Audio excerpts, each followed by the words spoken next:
Good morning વિદ્યાર્થી મિત્રો. છેલ્લે આપણે વક્રીભવનનો ટોપિક શરૂ કરેલો.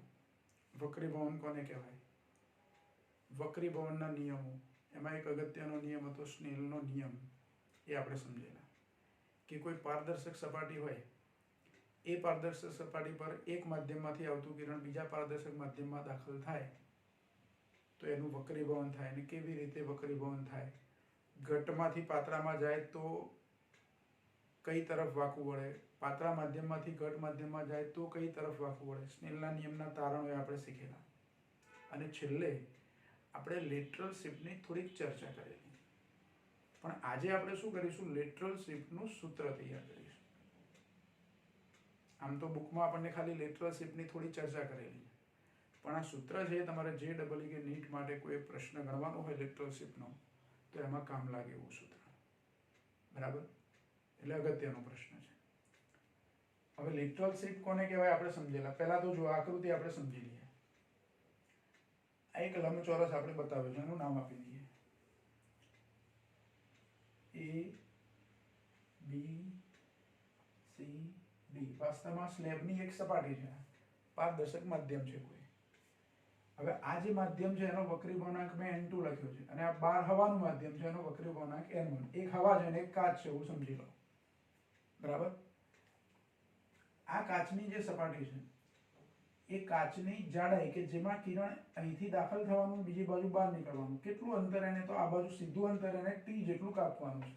આમ તો ત્રાંસું જાય છે એટલે એ થોડુંક વધારે હશે, પણ આમ સીધું અંતર ગણીએ તો આ T જે બતાવાય છે AD, એ T એ સ્લેબની જાડાઈ કહેવાય. શું કહેવાય? સ્લેબની જાડાઈ, જેમાંથી કિરણ દાખલ, એક છેડે દાખલ થાય છે અને બીજા છેડેથી બહાર નીકળે છે. હવે જુઓ, આપણે એક કિરણ બતાવ્યું છે અહીંયા, રેડ પેનથી, રેડ કલરથી આપણે બતાવ્યું છે કિરણનો માર્ગ. PQ એ આપાત કિરણ છે. આ આકૃતિ આપણે ગઈ વખતે પણ દોરેલી છે, એટલે કંઈ નવું નથી તમારા માટે. PQ એ આપાત કિરણ છે, QR એ વક્રીભૂત કિરણ છે, અને RS એ નિર્ગમન કિરણ છે, એટલે બીજી બાજુ બહાર નીકળી જાય છે કિરણ. હવે ગઈ વખતે આપણે જે આકૃતિ દોરેલી એમાં આપાત કોણને I વડે દર્શાવેલો, વક્રીભૂત કોણ હતો એને R વડે દર્શાવેલો. પણ અહીંયા આપાત કોણ θ1 અને વક્રીભૂત કોણ θ2. એવી રીતે θ1 θ2 તમે લઈ શકો. આ θ1 એ આપાત કોણ છે જે પાતળા માધ્યમમાં છે, પ્રકાશીય પાતળું માધ્યમ. θ2 અહીંયા જે છે એ વક્રીભૂત કોણ છે જે ઘટ માધ્યમમાં છે. પ્રકાશનું કિરણ પાતળા માધ્યમમાંથી ઘટ માધ્યમમાં દાખલ થાય છે એટલે લંબ તરફ વાંકું વળે છે. ખરેખર જો માધ્યમ ના બદલાતું હોત તો આ PQ કિરણ, અહીંયા મેં બીજી ડોટ લાઈન બતાવી છે ગ્રીન કલરથી, થોડીક લાઇટ દેખાતી હશે તમને, ઝાંખી દેખાતી હશે, પણ આ જે ડોટ લાઈન બતાવી છે એ માર્ગે જવું જોઈતું હતું જો માધ્યમ ના બદલાયું હોત તો. એટલે માધ્યમ ના બદલાયું હોત તો પ્રકાશ કિરણનો માર્ગ કયો હતો? P Q N R' S', આ માર્ગે જતું. પણ અહીંયા પાતળાથી ઘટ માધ્યમમાં દાખલ થયું એટલે અહીંયા આ માર્ગે જવું જોઈતું હતું, એને બદલે લંબ તરફ, આ જે લંબ દોર્યો છે એની તરફ વાંકું વળ્યું છે, એટલે વક્રીભૂત કોણ થયો θ2. હવે જુઓ, આ ખૂણો આખો θ1 છે. આ કિરણ સીધું આમ મેં લીધું હોત, આ ડોટ લાઈન જે સીધી આમ લંબાઈ છે આપણે, તો આ લંબ રેખાખંડ સાથે આનો અભિકોણ આ બે ખૂણા ભેગા થાય એટલે થાય. આટલો ખૂણો, આ θ1 હોત, એમાંથી આટલો ભાગ θ2 થઈ ગયો, તો બાકી વધ્યો શું? તો θ1 આખો જે ખૂણો હતો એમાંથી θ2 બાદ કરી દો એટલે આ θ1 માઇનસ θ2 આટલો ભાગ. એટલે RQN ખૂણો તમે જુઓ, R થી આ રેડ લાઈન છે એ Q અને આ બાજુ આ N, તો RQN ખૂણો એ θ1 માઇનસ θ2. અને ધારો કે અહીંયા હું T લખી દઉં કોઈ આ શિરોબિંદુ માટે, તો TQR, એટલે આ ખૂણો છે એ વક્રીભૂત કોણ છે જે θ2 છે, એટલે વક્રીભૂત કોણ θ2, અને એની પાસે આટલો જે ખૂણો વધ્યો એ θ1 માઇનસ θ2. કારણ કે આખો આ બેનો સરવાળો કરું તો આ θ1 જેટલો થાય, એનો અભિકોણ છે. આખો ખૂણો θ1 છે, એમાંથી આટલો ભાગ θ2 છે, તો બાકી વધ્યો તે θ1 માંથી θ2 બાદ કરવાનો. બરાબર. બીજું, અહીંયા આ કિરણનો રેડ લાઈન થી જે બતાવ્યો છે ખરેખર એ માર્ગે કિરણ આવે છે, અને જો વક્રીભવન ના થયું હોત તો આ ડોટ લાઈન જે બતાવી છે ગ્રીન કલરની એ માર્ગે જતું હતું. અહીંયા એ બે કિરણો સમાંતર છે, જુઓ બહારના ભાગમાં હવાની અંદર, હવે સમાંતર જ રહે આગળ જાય ત્યારે, જે ખરેખર કિરણનો જે માર્ગ છે તે અને જે માર્ગ હોવો જોઈતો હતો જો માધ્યમ ના બદલાયું હોત તો એ બે સમાંતર લાઈનો થઈ જાય. ક્યારે? આ બાજુનું માધ્યમ ને આ બાજુનું માધ્યમ એક સરખું હોય ત્યારે. તો આ બે લાઈનો વચ્ચે, સમાંતર લાઈનો વચ્ચેનું જે લંબ અંતર અથવા લઘુત્તમ જે અંતર હોય તે લેટરલ શિફ્ટ કહેવાય. બરાબર? કિરણ જવું જોઈતું તો આ માર્ગે પણ ગયું આ માર્ગે, એટલે એટલી લેટરલ શિફ્ટ. આ બે સમાંતર લાઈનો વચ્ચેનું લઘુત્તમ અંતર અહીંયા થાય. આ બાજુ તમે જોશો RN જે લાઈન દોરી એનાથી આ બાજુના ભાગમાં જોશો તો એ બે કિરણો વચ્ચેનું અંતર ઘટતું જાય છે, પણ RN થી આ બાજુ એક સરખું છે, એટલે આટલે એમની વચ્ચેનું લંબ અંતર છે બે સમાંતર લાઈનો વચ્ચેનું. તો એ લેટરલ શિફ્ટ થઈ. શું થયું? Lateral shift. એટલે RN બરાબર x, આને લેટરલ શિફ્ટ કહેવાય. તો લેટરલ શિફ્ટનું સૂત્ર આપણે તૈયાર કરવું છે. બરાબર? એટલે પ્રશ્ન આપણને એવો પૂછાય કે લેટરલ શિફ્ટનું સૂત્ર મેળવો, અથવા તો નાના આપાત કોણ માટે, આપાત કોણ θ1 છે એ શક્ય એટલો નાનો લેવો હોય તો આ મારે કિરણ અહીંયા આ બાજુ લેવાને બદલે આ લંબ રેખાખંડની એકદમ નજીક લેવું પડે, તો નાનો આપાત કોણ કહેવાય. નાના આપાત કોણ માટે લેટરલ શિફ્ટનું સૂત્ર તારવો, આવો પ્રશ્ન પૂછાય. પહેલા આપણે ગમે તે આપાત કોણ લઈએ અને છેલ્લે એને નાનો કરી દઈશું. બરાબર? એટલે મૂળ પ્રશ્ન આપણો એવો છે કે લેટરલ શિફ્ટનું સૂત્ર તારવો. લેટરલ શિફ્ટ કોને કહીશું? આકૃતિમાં x. એટલે x નું સૂત્ર શું કે જે તમે ગણી શકો, ગણતરી કરી શકો એની. તો લેટરલ શિફ્ટનું સૂત્ર તારવો, આવો પ્રશ્ન પૂછાય આપણને.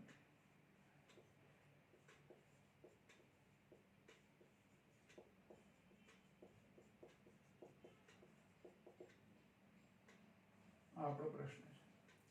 તો અહીંયા પહેલા આપણે આ એક કાટકોણ ત્રિકોણ લઈશું. જુઓ, બે કાટકોણ ત્રિકોણ છે આકૃતિમાં, એ પણ તમે ધ્યાન રાખો. એક કાટકોણ ત્રિકોણ છે QRN અથવા QNR. આ QNR આટલો એક કાટકોણ ત્રિકોણ છે, આમાં કાટખૂણો છે. બીજો ત્રિકોણ QTR, એ પણ કાટકોણ ત્રિકોણ છે. એટલે બે કાટકોણ ત્રિકોણોનો ઉપયોગ કરી અને લેટરલ શિફ્ટનું સૂત્ર તારવો. એટલે ધ્યાન રાખો, પહેલા આપણે કાટકોણ ત્રિકોણ કયો લઈએ? QNR. એટલે આકૃતિ પરથી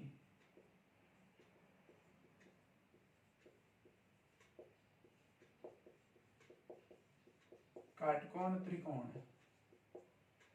કયો ત્રિકોણ છે? QNR માં આ કાટકોણ ત્રિકોણ જે થયું તે એમાં આ ખૂણો જે છે θ1 - θ2 એનું સાઈન લઈ લો. સાઈન એટલે સામેની બાજુ ભાગ્યા કર્ણ. એટલે એ ત્રિકોણમાં સાઈન θ1 - θ2 એ ખૂણો છે, અને આપણે θ1 - θ2 ગણ્યો છે ને, એટલે સાઈન θ1 - θ2 બરાબર સામેની બાજુ એટલે RN ભાગ્યા કર્ણ એટલે QR, એ એનો કર્ણ છે. એટલે RN upon QR આવું સૂત્ર થાય. પણ એમાં RN એટલે શું? x, જેને આપણે શોધવાના છે.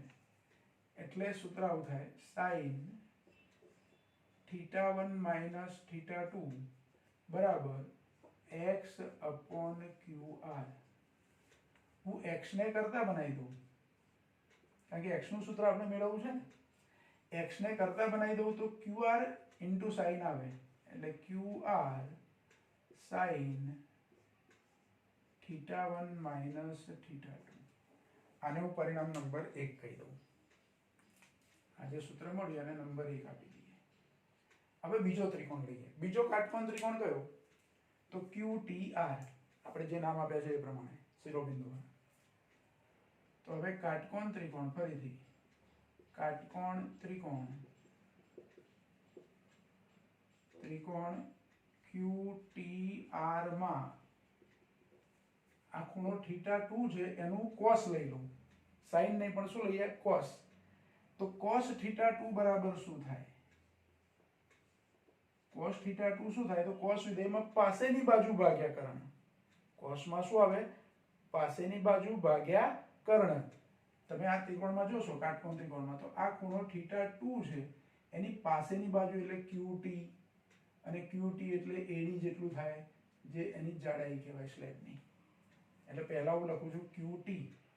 ક્યુ કેપિટલ ટી ભાગ્યા પાસેની બાજુ ભાગ્યા કર્ણ, એટલે આ કાટકોણ ત્રિકોણનો કર્ણ એ પેલા જે કાટકોણ ત્રિકોણનો કર્ણ હતો એ બેનો કોમન છે.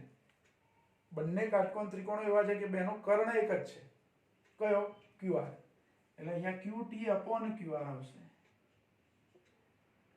તો QR બરાબર શું થશે? તો QT. હવે QT એટલે આપણી જોડે શું છે? આટલું માપ જે છે એ આ માપ છે, એટલે કે T સ્લેબની જાડાઈ છે, સ્મોલ t વડે દર્શાવીએ છીએ આપણે, ભાગ્યા cos θ2. જો મેં શું કર્યું, QR ને કરતા બનાવ્યા, એટલે આ QR ને અહીંયા લઈ ગયા, cos θ ને આ બાર લઈ દીધા, અને આ Q કેપિટલ T હતા, QT, એને બદલે સ્મોલ t એટલે સ્લેબની જાડાઈ છે. આને પરિણામ નંબર 2 કહી દઈએ, અને 2 ની કિંમત 1 માં મૂકી દેવાની. QR અહીંયા કિંમત મૂકી દેવાની, QR ની જગ્યાએ. એટલે લખીએ કે સમીકરણ 2 ની કિંમત 1 માં મૂકતા સમીકરણ 2 ની કિંમત 1 માં મૂકતા, તો 2 ની કિંમત 1 માં મૂકું એટલે x નું સૂત્ર થશે, ડાબી બાજુ તો x જ રહેશે, સમીકરણ 1 માં કિંમત મૂકીએ એટલે QR ની જગ્યાએ સ્મોલ t upon cos θ2, એટલે small t upon cos θ2 into sin, એટલે અહીંયા ગુણાકારમાં લખી દઉં, sin θ1 minus θ2.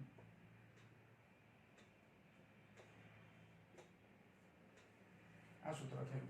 એટલે cos θ ને આપણે બરાબર વચ્ચે લખી દઈએ નીચે. તો x બરાબર t into sin θ1 minus θ2 upon cos θ2. આ સૂત્રથી હું લેટરલ શિફ્ટ શોધી શકું. આને હું કહી દઉં પરિણામ નંબર 3. આ અગત્યનું સૂત્ર, લેટરલ શિફ્ટ શોધવાનું. અને કોઈ પણ આપાત કોણ માટે ચાલે, નાના આપાત કોણ માટે એવું નહીં, 0 થી 90 ની વચ્ચે ગમે તે ખૂણો આપાત કોણ તરીકે લો, એટલે કે આ θ1 નું મૂલ્ય 0 થી શરૂ કરીને 90 સુધી ગમે તે હોય, એક્ઝેક્ટ 0 નથી લેતા આપણે, પણ 0 થી વધારે એવું લઈએ, એટલે 0 થી 90 ની વચ્ચેનું ગમે તે હોય θ1 નું મૂલ્ય, આ સૂત્રથી હું x શોધી શકું. મને આ સ્લેબની જાડાઈ ખબર હોવી જોઈએ, એટલે આપણે જે સ્લેબ વાપરીએ છીએ એની જાડાઈ, કિરણ જેમાં દાખલ થઈને બીજી બાજુ બહાર નીકળવાનું છે તે અંતર, એ સ્લેબની જાડાઈ ખબર હોય. આપાત કોણ એટલે કે θ1 તમે કેટલા ખૂણે આપાત કર્યું, અને વક્રીભૂત કોણ એટલે θ2 તમને ખબર હોય, એટલે સ્લેબની જાડાઈ, આપાત કોણ અને વક્રીભૂત કોણ, આ 3 મૂલ્યો જો તમારી જોડે હોય તો આ 3 મૂલ્યો પરથી તમે x શોધી શકો, એટલે કે લેટરલ શિફ્ટ શોધી શકો. આ સમીકરણ 3 એ કોઈ પણ આપાત કોણ માટે વાપરી શકાય. કોઈ પણ એટલે 0 થી 90 ની વચ્ચે, એવી રીતે આપણે સમજવાનું. તો અહીંયા નીચે લખીએ આપણે કે સમીકરણ 3 એ કોઈ પણ આપાત કોણ માટે વાપરી શકાય. આ એક અગત્યનું પરિણામ થયું આપણા માટે, લેટરલ શિફ્ટ શોધવા માટેનું.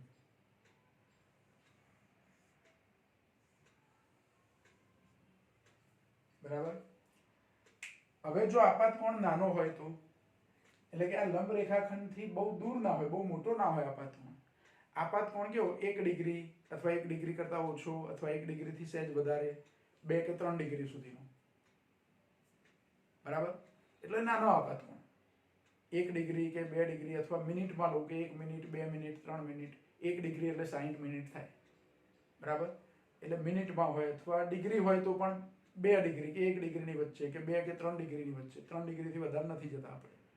એવા નાના આપાત કોણ હોય તો શું થાય, તો લેટરલ શિફ્ટનું સૂત્ર કેવું થાય. બરાબર. તો એ આપણે લેવું છે. જો આપાત કોણ નાનો હોય તો, આના જ પ્રશ્નનો આગળનો ભાગ છે. જો આપાત કોણ અત્યંત સૂક્ષ્મ હોય તો, આપાત કોણ નાનો હોય તો હું શું લઈ શકું, તો આપણે નાના ખૂણા માટે sin θ લગભગ θ લઈએ છીએ, sin θ અને tan θ, કે sin θ એ લગભગ θ જેટલું જ હોય રેડિયન માપમાં, અને ટેન થીટા એ પણ લગભગ થીટા જેટલું હોય. તો અહીંયા સાઈન થીટા છે આપણી જોડે. તો આપાત કોણ અત્યંત સૂક્ષ્મ હોય તો સાઈન θ1 માઇનસ θ2 લગભગ કેટલું લઈ શકું? આ લગભગની નિશાની કહેવાય. જો આવી બે લાઈનો કરીએ એટલે એને લગભગ અથવા લગભગ બરાબર એવું કહેવાય. તો sin θ1 માઇનસ θ2 બરાબર θ1 માઇનસ θ2 લઈ શકાય.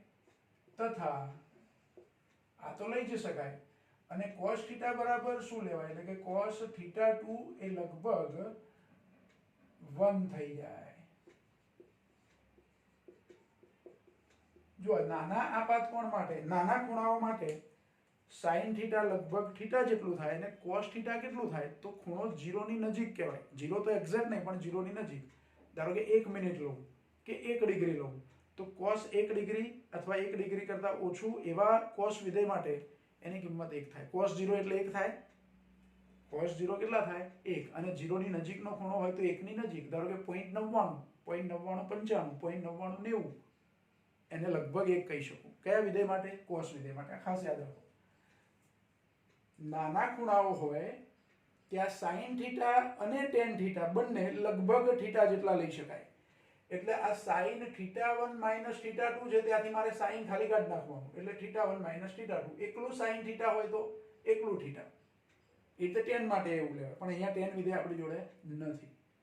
એવું પણ આપણે આગળ લઈશું. આગળ બીજા ચેપ્ટરોની અંદર જુદા પ્રશ્નો આવશે. એમાં tan θ માં θ નાનું હોય તો tan θ બરાબર θ લઈ શકાય. બરાબર? અને cos θ બરાબર શું લઈ શકાય નાના ખૂણાઓ માટે? જ્યાં જ્યાં ખૂબ જ નાનો ખૂણો હોય ને cos θ લેવાનું આવતું હોય તો cos θ બરાબર 1 લઈ શકાય. એટલે હવે આપણું સૂત્ર શું થશે? તો આ સમીકરણમાં સમીકરણ 3 માં sin θ1 માઇનસ θ2 ને બદલે ખાલી θ1 માઇનસ θ2 લખું અને cos θ2 1 લખી દો એટલે છેદમાં 1 થઈ ગયો. એટલે જુઓ આ બે વસ્તુ લઈ શકાય. તો હવે સમીકરણ 3 નીચે મુજબ લખી શકાય. સમીકરણ 3 કેવી રીતે લખી શકાય? તો સમીકરણ 3 આવું લખાશે. હવે x બરાબર t કૌંસમાં θ1 માઇનસ θ2. આવું થઈ ગયું, નાનું થઈ ગયું. હવે જો મને θ1 ખબર હોય, θ2 ખબર પણ રેડિયનમાં લેવા પડે. θ1 θ2 ખબર હોય ને t ખબર હોય તો x મળી જાય. પણ આને મારે સહેજ જુદી રીતે લખવું છે. આને હું પરિણામ નંબર 4 કહી દઉં. આ આપણું ફાઇનલ સૂત્ર નથી. હજુ આપણે ફાઇનલ સૂત્ર આની પરથી નક્કી કરવું છે. હવે આમાંથી ધારો કે મને θ1 ખબર છે પણ θ2 ખબર નથી. પણ આ બે માધ્યમના વક્રી ભવનાંકો ખબર છે. એટલે હવે વક્રી ભવનાંકોના સંદર્ભમાં સૂત્ર તૈયાર કરવું છે. આ સમીકરણમાં પહેલા હું θ કોમન કાઢી લઉં. θ1 કોમન કાઢી લઉં. θ1 કોમન કાઢું તો શું થાય? તો કૌંસમાં પહેલું પદ θ1 છે કોમન લીધા એટલે 1 થઈ જાય માઇનસ. હવે આમાં તો θ1 ઓલરેડી હતા જ નહીં. θ1 નતા એટલે હું શું કરું? θ1 વડે ગુણું, θ2 વડે ભાગું ઇન્ટુ θ2 તો હતા જ. એટલે આ θ2 ને મેં શું કર્યા? θ1 વડે ગુણ્યા, θ1 વડે ભાગ્યા. એમાંથી આ θ1 કોમન નીકળી ગયા. તો અહીંયા શું વધ્યું? ખાલી 1 એટલે કે θ2 થયા ભાગ્યા θ1. એટલે ટૂંકમાં જુઓ, કોઈ પદમાં કોઈ સંખ્યા આપણે કોમન લેતા હોય, કોઈ વસ્તુ કોમન લેતા હોય ને ના હોય તો એના વડે ભાગી દેવાના. જે કોમન લીધા હોય એના વડે ભાગી દેવાના. એટલે કે θ2 ને આ θ2 છે એને મારે θ1 વડે શું કરવાના? ભાગી દેવાના. કૌંસ થોડો મોટો કરીએ એટલે આ સૂત્ર આવું થઈ ગયું. આ જે સમીકરણ 4 હતું એમાંથી θ1 કોમન લઈ લીધા કૌંસમાંથી. θ1 કોમન લીધા એટલે પહેલા પદમાં તો θ1 હતા એટલે 1 વધ્યા. માઇનસ અહીંયા θ1 નતા તો θ2 ભાગ્યા θ1 લખી દેવાના. આને હું પરિણામ નંબર 5 કહી દઉં. હજુ આપણો જવાબ નથી મળ્યો. આપણે તો n1 n2 ના સ્વરૂપમાં લઈ લેવું છે. તો હવે સ્નેલનો નિયમ જુઓ.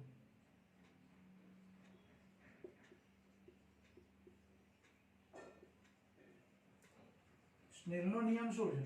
તો n1 sin θ1 આપણે sin i લખતા હતા કે n1 sin i બરાબર n2 sin r. i અને r ને બદલે θ1 θ2 લખવાના છે. એટલે સ્નેલનો નિયમ આવો છે. n1 sin θ1 બરાબર n2 sin θ2 પણ થીટા સૂક્ષ્મ છે, સૂક્ષ્મ થીટા માટે હું sin θ1 બરાબર θ1 લખી શકું ને sin θ2 બરાબર એકલા θ2 એટલે sin sin કાઢી નાખવાનું. આપાત કોણ અત્યંત સૂક્ષ્મ છે એટલે વક્રીભૂત કોણ એ સૂક્ષ્મ જ હોય. એટલે સૂક્ષ્મ આપાત કોણ માટે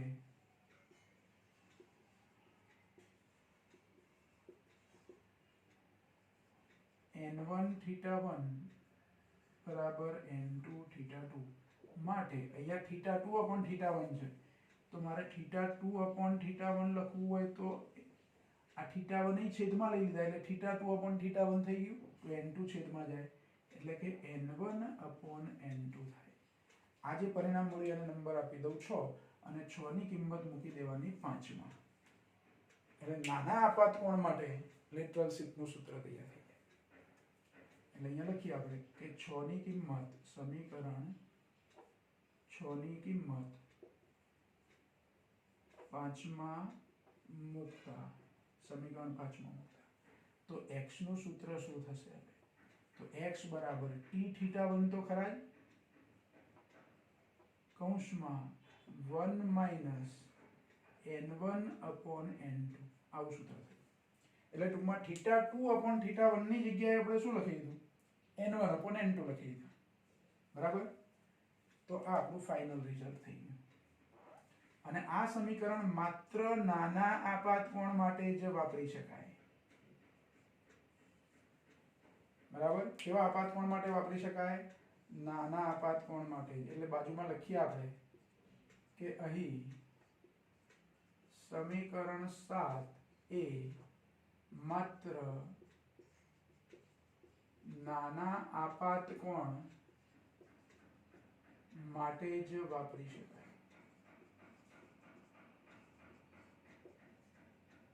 મોટા આપાત કોણ માટે ના વપરાય. આપાત કોણ મોટો હોય તો આ સમીકરણ 3 વાપરવાનું. એ ગમે તે આપાત કોણ માટે ચાલે, નાનો મોટો ગમે તે.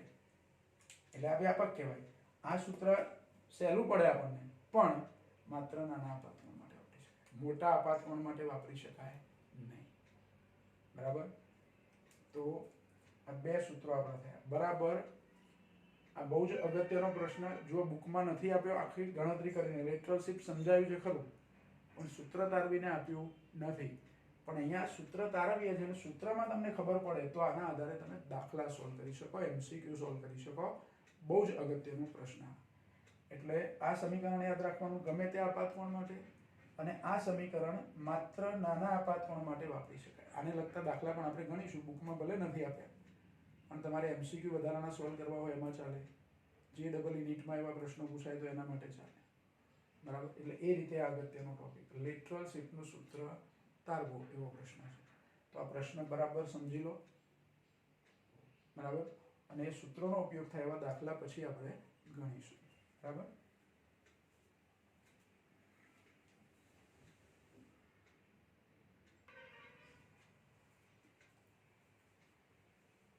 જો આપણે લેટરલ શિફ્ટ જે શીખ્યા એને આધારે લેટરલ શિફ્ટનું જે સૂત્ર તારવ્યું એ સૂત્રનો ઉપયોગ કરી અને દાખલો કેવી રીતે ગણી શકાય તે. તો જો અહીંયા બુકમાં નથી આપ્યો આપણને પણ જે ડબલઈ અથવા નીટમાં તમને આ ટાઈપના પ્રશ્નો પૂછી શકાય. જો પ્રકાશનું એક કિરણ હવામાંથી, એટલે પહેલા હવામાં છે, હવામાંથી 1.6 વક્રીભવનાંક ધરાવતા કાચના સ્લેબ પર 53 અંશના ખૂણે આપાત થાય છે. આપાત કોણ 53 ડિગ્રી છે. એટલે આ નાનો આપાત કોણ ના કહેવાય. એટલે લેટરલ શિફ્ટના જે બે સૂત્રો લીધા એમાં કોઈ પણ આપાત કોણ માટે જે સમીકરણ આપણે વાપરી શકીએ તે સમીકરણ લેવાનું. તો 53 ડિગ્રીના ખૂણે એટલે θ1 53 થયા આપણા. આટલા ખૂણે આપાત થાય છે. જો સ્લેબની જાડાઈ 20 mm હોય એટલે સ્મોલ t વડે આપણે દર્શાવી છે સૂત્રમાં. સ્લેબની જાડાઈ એટલે સ્મોલ t એ 20 મિલીમીટર mm એટલે. તો લેટરલ શિફ્ટ શોધો એટલે x શોધવાના છે. અને જરૂર પડે ત્યાં sin 53 ની જો મારે જરૂર પડે તો sin 53 બરાબર 0.8 લેવાના. એનું મૂલ્ય કેટલું લેવાનું? 0.8. જો આવું ના આપ્યું હોય આપણને તો તમારે લોગ ટેબલનો ઉપયોગ કરવો પડે અને એમાં નેચરલ સાઇનમાં 53 ડિગ્રીનું મૂલ્ય જોવું પડે જે 0.8 છે. બરાબર? અહીંયા આપણને પ્રશ્નમાં મૂલ્ય આપી દીધું છે એટલે લોગ ટેબલનો તમારે અહીંયા જરૂર પડે નહીં. પણ બીજી કોઈ ગણતરીમાં જરૂર પડે તો ઉપયોગ કરવો પડે, પણ sin 53 જ્યાં લેવાનું આવે ત્યાં તમારે લોગ ટેબલની જરૂર નહીં પડે, બીજું કોઈ મૂલ્ય લેવાનું આવે તો જરૂર પડે. હવે પહેલા તો જુઓ, જે મૂલ્યો આપ્યા છે એ લખી દઈએ. હવામાં પહેલા કિરણ ગતિ કરે છે એટલે n1 બરાબર 1 હવા માટે વક્રીભવનાંક. ના આપ્યો હોય તો પણ હવાનો વક્રીભવનાંક 1 જ છે. આમ તો 1.000 000 પછી 29 એવું છે. એક્ઝેક્ટ હવાનો વક્રીભવનાંક 1.00029 આટલો છે, પણ 1 પોઈન્ટ પછી 0 છે એટલે લગભગ આપણે એને શું લઈ લઈએ છે 1. એટલે હવાનો વક્રીભવનાંક ગણતરીઓમાં તમારે જો વાપરવાનો હોય, કોઈ દાખલાઓ ગણતી વખતે, તો 1 લેવાનો. આ હવા માટે છે. અને કાચ જે આપ્યો છે, આમ તો કાચનો વક્રીભવનાંક સામાન્ય કાચ હોય તો 1.5, પણ જુદી જુદી ક્વોલિટીના કાચ આવે, જુદા જુદા વક્રીભવનાંક ધરાવતા. 1.5 થી શરૂ કરીને 1.67 સુધીના આવે, બરાબર, જેવો કાચ. તો અહીંયા જે કાચ આપ્યો છે એનો વક્રીભવનાંક 1.6 છે, એટલે 1.6 એનો વક્રીભવનાંક છે. θ1 આપણને આપ્યા છે 53 ડિગ્રી, પણ θ2 ની આપણે જરૂર પડવાની છે, જે આપ્યા નથી. લેટરલ શિફ્ટ શોધવા માટે θ2 ની જરૂર પડશે, જે આપ્યા નથી. એટલે θ2 મારે શોધી કાઢવા પડે અને પછી લેટરલ શિફ્ટ શોધવી પડે. અહીંયા સ્લેબની જાડાઈ પણ આપણને આપી છે 20 mm. આ mm ને mm જ રાખીએ એટલે આપણો જવાબ પણ mm માં આવશે, બીજો કોઈ ફરક પડતો નથી. x શોધવાના છે આપણે. તો પહેલા તો મારે θ2 શોધી કાઢવા પડશે. તો સ્નેલના નિયમનો ઉપયોગ કરીને હું θ2 શોધી શકું. શાનો ઉપયોગ કરીને? સ્નેલના નિયમનો. એટલે જો સ્નેલના નિયમ મુજબ અથવા સ્નેલનો નિયમ એવું તમે લખી શકો. સ્નેલનો નિયમ શું આપણે જોઈએ તો n1 sin θ1 બરાબર n2 sin θ2. એમાં θ2 સિવાય બધા મૂલ્યો છે આપણે જોડે, n1 છે, n2 છે, θ1 પણ છે. એટલે શું મળી જવાનું આપણને? θ2 મળવાનું. એટલે કે sin θ2 ને એવું કરતા બનાવવું તો sin θ2 બરાબર આ n2 છેદમાં જાય એટલે આ બેની કિંમતો ભાગ્યા n2 ની કિંમત. n1 ની કિંમત 1, sin θ1 કેટલા હતો 53 ભાગ્યા n2 કેટલા 1.6. ગુણાકારમાં 1 ના લખીએ તો ચાલે, અથવા 1 ગુણ્યા આવું લખી દઉં એટલે 1 ગુણ્યા sin 53. હવે sin 53 ની કિંમત 0.8 આપી છે આપણને, તો અહીંયા ઉપર 1 ગુણ્યા 0.8 એટલે 0.8 ભાગ્યા 1.6 એટલે 8 ભાગ્યા 16 એટલે 1/2 થાય. કોના બરાબર? sin θ2 બરાબર 1/2. તો sin θ 1/2 કયા ખૂણા માટે થાય? sin θ નું મૂલ્ય 1/2 એ 30 ડિગ્રી માટે થાય. એટલે θ2 કેટલા મળે આપણને? 30 ડિગ્રી મળે. એટલે લખી શકું કે માટે θ2 બરાબર કેટલા? 30 ડિગ્રી. ચલો θ2 ની કિંમત આપણને મળી ગઈ, જેની આપણે જરૂર હતી લેટરલ શિફ્ટ શોધવા માટે. હવે લેટરલ શિફ્ટનું સૂત્ર. લેટરલ શિફ્ટનું સૂત્ર યાદ કરો, હમણાં જ આપણે લખ્યું. લેટરલ શિફ્ટ x બરાબર t sin θ1 minus θ2 upon cos θ2. આવું સૂત્ર હતું આપણું, બરાબર. ચલો t એટલે સ્લેબની જાડાઈ કેટલી? 20 mm. એટલે આપણો જવાબ mm માં જ આવશે. આના 20 ના 20 રાખો. sin θ1 એટલે 53 અને θ2 એટલે 30 ભાગ્યા cos 30. θ2 30 છે ને આપણે શોધ્યા, એટલે કે 20 sin 53 માંથી 30 થાય એટલે બાદ થાય એટલે 23 ભાગ્યા cos 30. એટલે 20 તો ખરા. sin 23 ની કિંમત મારે લોગ ટેબલમાં શોધવી પડે. એ આપણને સીધા ખબર નથી કે sin 23 કેટલા, પણ આના માટે તમે લોગ ટેબલ વાપરી શકો. ઘણી વખત કેવું હોય કે sin 53 ની કિંમત આપી છે, તે sin 23 ની કિંમત પણ તમને આપી દીધી હોય તો લોગ ટેબલની તમારે જરૂર જ નહીં. પણ અહીંયા આપણને એ કિંમત નથી આપી એટલે લોગ ટેબલનો ઉપયોગ કરીએ.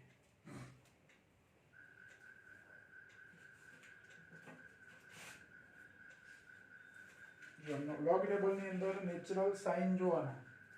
નેચરલ સાઇનમાં 23 ડિગ્રી એટલે 0.3907 23માં 3907 0.3907 એની કિંમત છે. 0.3907 ભાગ્યા cos 30 તો આપણને મોઢે ખબર હોય મૌખિક. sin 30 1/2 હોય તો cos 30 કેટલા છે √3/2 એટલે અહીંયા √3/2 એટલે 2 ક્યાં જતા રહે ઉપર. √3 એટલે 1.73 લેવાના એટલે આનું સાદુરૂપ હવે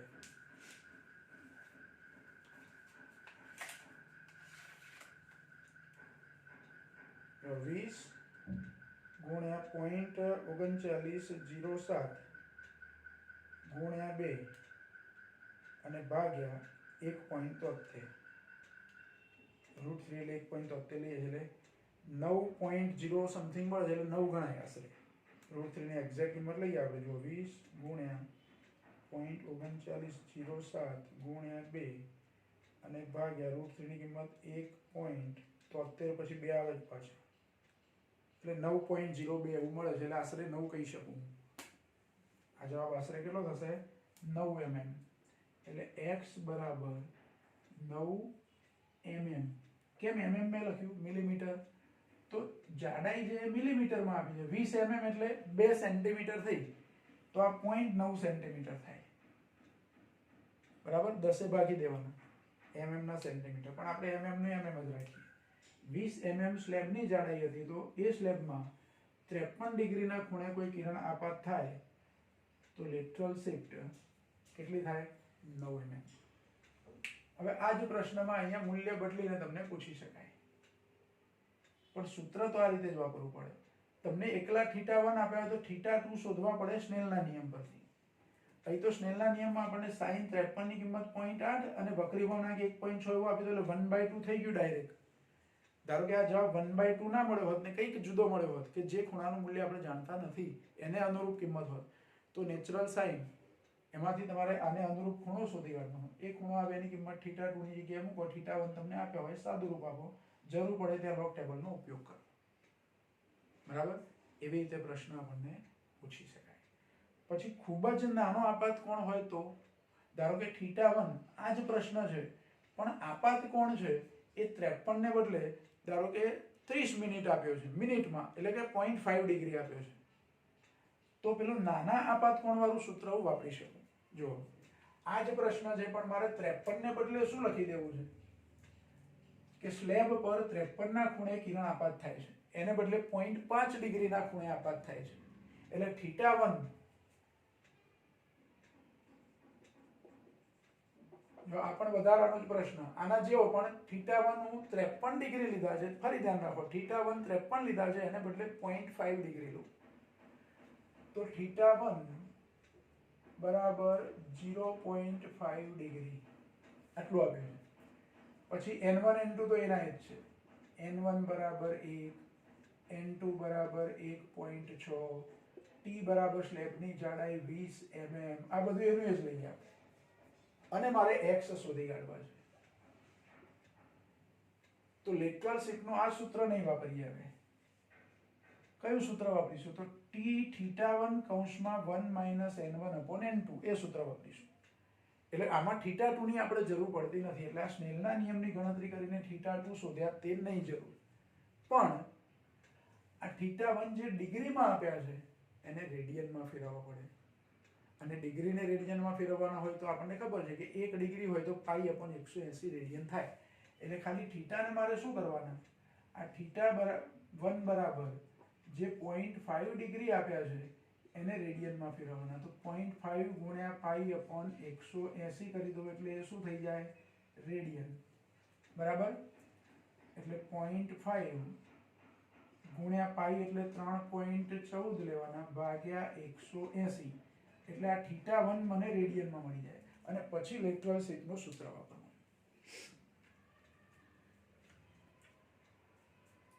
0.5 ગુણ્યા 3.14 અને ભાગ્યા 180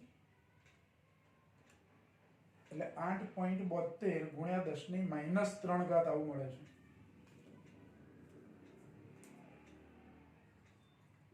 8.72 ગુણ્યા 10⁻³ રેડિયન.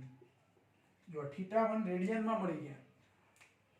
આવું કરવું પડે તમારે. જુઓ, આ નાના આપાતકોણો આપ્યા હોય, 0.5 ડિગ્રી છે, 1 ડિગ્રી છે, 1 અને 2 ની વચ્ચેનું કોઈ મૂલ્ય આપ્યું હોય ડિગ્રીમાં, તો આવા નાના આપાતકોણ માટે તમારે પહેલા θ1 જે આપ્યા છે આપાતકોણ એને રેડિયનમાં ફેરવવું પડે. બીજું, θ2 ની તો આપણે જરૂર નથી, સૂત્ર આપણે એવું બનાવ્યું છે એટલે. તો હવે સૂત્ર કયું આપણું? તો લેટરલ શિફ્ટનું સૂત્ર વાપરવાનું. લેટરલ શિફ્ટ x બરાબર, સૂત્ર આવું લીધું છે આપણે, t θ1 કૌંસમાં 1 - n1/n2. આ સૂત્રમાં t તો 20 mm લેવાના, θ1 આ રેડિયન વાળું માપ લેવાનું, n1 n2 આપણને 1 અને 1.6 આપેલા છે, કિંમતો મૂકીને સાદુરૂપ. તો જો 20, θ1 ની કિંમત 8.72 ગુણ્યા 10⁻³ કૌંસમાં 1 - 1/1.6.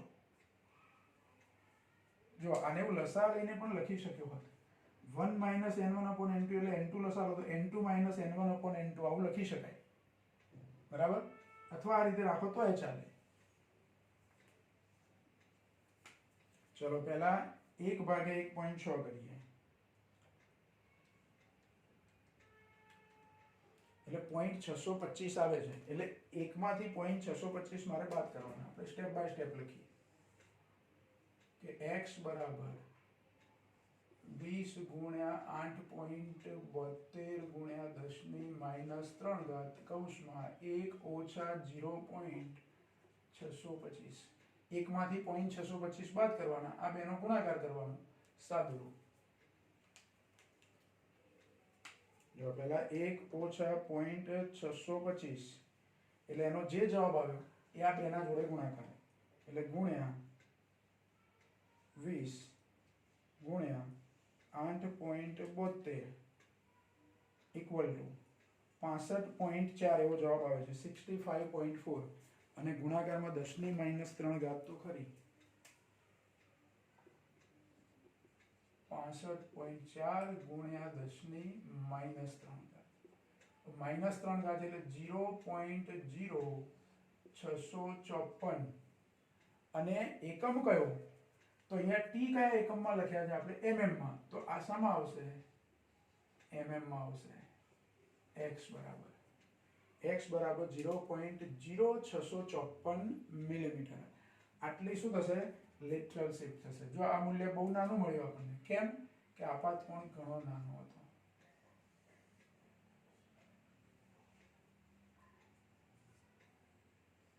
એટલે જો બંને સૂત્રોનો ઉપયોગ થાય એવું કામ કર્યું આપણે. બંને સૂત્રો વપરાય તમારે. મોટો આપાતકોણ આપ્યો હોય, મોટો આપાતકોણ એટલે કેવો? તો 2 કે 3 ડિગ્રીથી વધારે, 10 ડિગ્રી કે 15 ડિગ્રી, 20 ડિગ્રી, 25 ડિગ્રી, 90 ડિગ્રી સુધીનો કોઈ પણ ખૂણો હોય તો આ સૂત્ર વાપરી શકો. અને નાનો જ આપાતકોણ આપ્યો હોત તો બહુ નાનો આપાતકોણ એટલે 0.5 ડિગ્રી કે 1 ડિગ્રી કે 2 ડિગ્રી સુધી કે વધુ 3 ડિગ્રી સુધી, તો આ સૂત્રથી તમે ગણતરી કરી શકો. પછી નાનો આપાતકોણ, ધારો કે અહીંયા 2 ડિગ્રી મને આપ્યું હોય, 2 ડિગ્રી θ1, તો 2 ડિગ્રી θ1 લઈને હું θ2 શોધું અને આ સૂત્રથી ગણતરી કરું ને લેટરલ શિફ્ટ શોધું. અને θ2 2 ડિગ્રી છે એટલે નાના આપાતકોણ વાળું સૂત્ર પણ વાપરી શકું, તો એને રેડિયનમાં લખીને આ સૂત્રથી ગણતરી કરું, તો બંને જવાબ લગભગ સરખા જ મળવા જોઈએ અને મળે જ. કોઈ આપણે ભૂલ ના કરીએ ગણતરીમાં. તો ક્યારે આપાતકોણ નાનો, ધારો કે આ જ આપાતકોણ છે 0.5 ડિગ્રી, એ આપાતકોણ માટે મને આ જવાબ મળ્યો. હવે આ જ આપાતકોણ θ1 અહીંયા લઈ લઉં, θ1 53 ડિગ્રીને બદલે 0.5, sin 0.5 નું જે મૂલ્ય આવતું હોય તે લઉં, એને આધારે θ2 શોધી કાઢું, θ1 θ2 ના ઉપયોગ અહીંયા યોગ્ય રીતે કરીને x શોધી કાઢું, તો અહીં જે જવાબ મળે મને આના જેટલો જ મળે. નાના આપાતકોણ માટે આ સૂત્ર વાપરીને તમે જે ગણતરી કરો છો એ જ જવાબ અહીંયા પણ આ સૂત્રથી મળે. એટલે આ સૂત્ર ગમે તે આપાતકોણ માટે વાપરી શકો. પણ એ આપાત કોણને અનુરૂપ તમારે θ1 ને અનુરૂપ θ2 શોધવા પડે. મોટો આપાત કોણ હોય તો θ1 ને અનુરૂપ θ2 શોધશો, પણ આ સૂત્ર મારે વાપરવું હોય અને θ1 એકલા આપ્યા હોય તો θ2 શોધવા પડે અને પછી જ તમે ગણતરી કરી શકો. બરાબર. મોટો આપાત કોણ હોય તો આ સૂત્ર ના વાપરી શકો, ધ્યાન રાખો.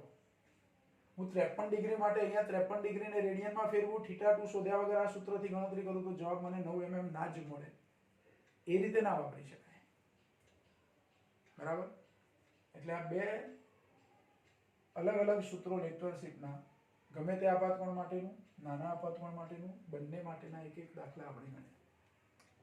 તમારે એમસીક્યુ સોલ્વ કરવા કે JEE નીટની અંદર બીજા કોઈ પ્રશ્નો સોલ્વ કરવા હોય તો આ સૂત્રોનો આવી રીતે તમે ઉપયોગ કરી શકો. એટલે આજનો ટોપિક આપણો થયો લેટરલ શિફ્ટનો. બરાબર. બુકમાં તો લેટરલ શિફ્ટનો આપણને આપણી બુકની અંદર રેગ્યુલર બુકમાં કોઈ દાખલો આપ્યો નથી, પણ તમને આ બે દાખલા ગણાઈ ગયા. બરાબર. તો આજનું કામ અહીં સુધી આપણે અટકાવીએ છીએ. બરાબર. નેક્સ્ટ ટાઈમ હવે નવો ટોપિક લઈશું આપણે.